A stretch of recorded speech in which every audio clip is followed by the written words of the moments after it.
इतिहास की गलतियों से सबक लेंगे। इतिहास की इन गलतियों के परिमार्जन के लिए रास्ता बनाने का एक आह्वान हम सबका किया है और उसी आह्वान के साथ जोड़ने के लिए मैं आप सबसे भी कहने के लिए आया हूं। बांग्लादेश में 1947 का दृश्य कि जो दृश्य 1947 में हुआ था वही दृश्य तो आज बांग्लादेश के अंदर हम सबको देखने को मिल रहा है।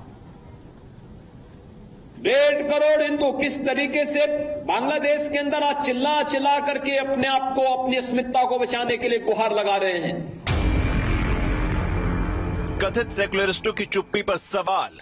और दुनिया के मुंह सिले हुए कथित सेकुलरिस्ट भारत के अंदर भी इनके मुंह सिले हुए एक भी शब्द इनका नहीं निकल रहा है।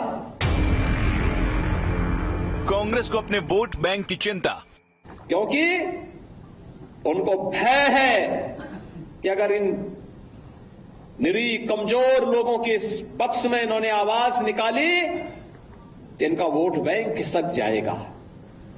वोट बैंक की चिंता है, लेकिन मानवीय संवेदना इनकी मर चुकी है। कांग्रेस ने देश में बांटो और राज करो की नीति लागू की। मानवता के रक्षा के लिए इनके मुंह से एक भी शब्द नहीं निकलने वाला है, नहीं निकलेगा, क्योंकि इन्होंने आजादी के बाद लगातार उसी प्रकार की राजनीति को प्रेरित और प्रोत्साहित किया, उसको लेकर के आगे बढ़ते रहे। ये लगातार बांटो राज करो की उस राजनीति के तहत लोग देश के अंदर कार्य करते रहे। कांग्रेस ब्रिटिशर्स के मानस पुत्र, अंग्रेजों से सत्ता इन्होंने उस समय प्राप्त की। ये वास्तव में भारत की सत्ता का नेतृत्व नहीं कर रहे थे, बल्कि अंग्रेजों के ही, ब्रिटिशर के ही मानस पुत्रों के रूप में इन्होंने भारत की सत्ता को उस रूप में संचालन करना शुरू किया जैसे ब्रिटिशर इस देश के अंदर कर रहे थे। पाकिस्तान का विलय होगा या समाप्त होगा? आध्यात्मिक जगत में पाकिस्तान कोई वास्तविकता नहीं है।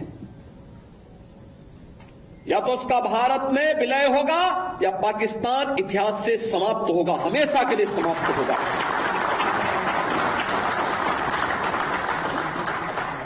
क्योंकि आध्यात्मिक जगत में जब जिसका कोई वास्तविक अस्तित्व नहीं है उसको नष्ट ही होना है। विभाजन की त्रासदी को फिर नहीं होने देंगे और इस प्रकार की विभाजन की त्रासदी का सामना फिर से वर्तमान और भावी पीढ़ी को न करना पड़े, इसके लिए हम सबका संकल्प होना चाहिए, जीवन का ध्येय होना चाहिए। आज जाति के नाम पर विभाजन की कोशिश, वो विभाजन की जो त्रासदी तक हमें पहुंचाया है, वह जातीय विभाजन के रूप में, क्षेत्रीय विभाजन के रूप में, भाषाई विभाजन के रूप में, इन सभी से उभर करके हम सबको राष्ट्र प्रथम के भाव के साथ मिलकर के कार्य करना होगा। विभाजन के लिए कांग्रेस जिम्मेदार, विभाजन की इस त्रासदी के लिए तत्कालीन कांग्रेस नेतृत्व पूरी तरह जिम्मेदार रहा है। कांग्रेस विभाजन की इस त्रासदी के लिए और समय समय पर देश के साथ हुए इस धोखे के लिए कभी देश की जनता से माफी नहीं मांगेगी। बांग्लादेश में नर पिशाचों के सामने खड़े हुए हिंदू, बांग्लादेश के अंदर रह करके भी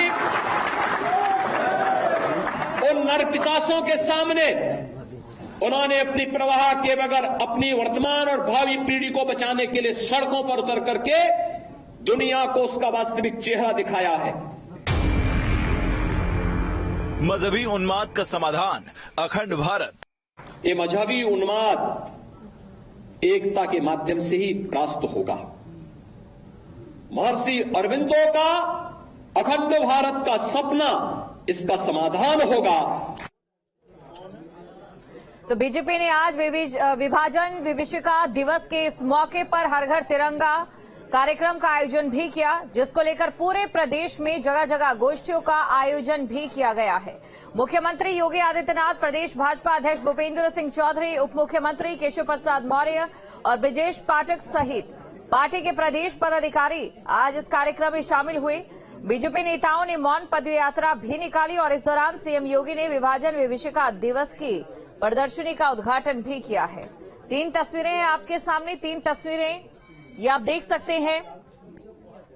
तो सरदार वल्लभ भाई पटेल की प्रतिमा पर माल्यार्पण यहां पर किया गया और लोक भवन तक मौन पदयात्रा निकाली गई। इसके साथ ही प्रदर्शनी का उद्घाटन भी किया गया है।